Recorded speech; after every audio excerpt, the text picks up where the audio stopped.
You know, if you're like Japan, 90% ang conviction rate nila. Pag sinampahan ka ng kaso, 90% convicted. Ang Hong Kong, in their corruption cases, it's around 80%. Pagka ganun na ang labanan, matatakot na yung mga tao. That's how you get respect for and fear of the law.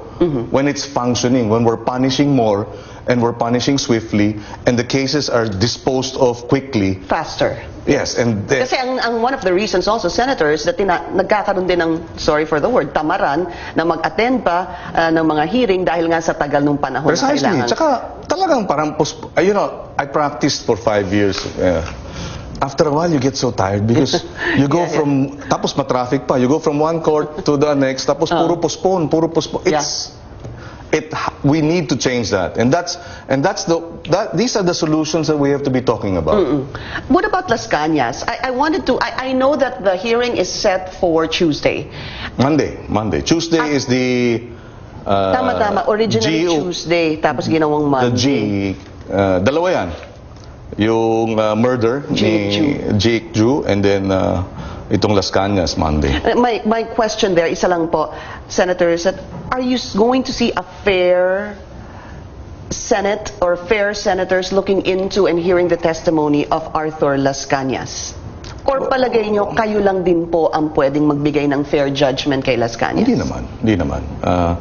The LP naman does not have a monopoly of love for country. Meron din namang mga senador dyan na kahit hindi naman LP, mahal din naman nila ang bansa. So we are hoping we will be able to get a number of other senators also to be able to ferret out the truth.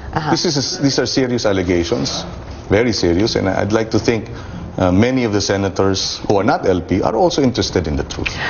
When you look at the Senate right now, I just have a few more questions about that. How would you describe the Senate at the moment? Well, you know, the Senate, well, I'd like to think that there is a threat to its independence. You know, after Senator De Lima was arrested, there is now a threat. You know, there was a threat during the rally na ang isusunod is Senator Trillanes. Yeah, and this is unacceptable. All right, this is The Source on CNN Philippines. More things to discuss with Senator Francis Kiko Pangilinan. We'll be taking a short break.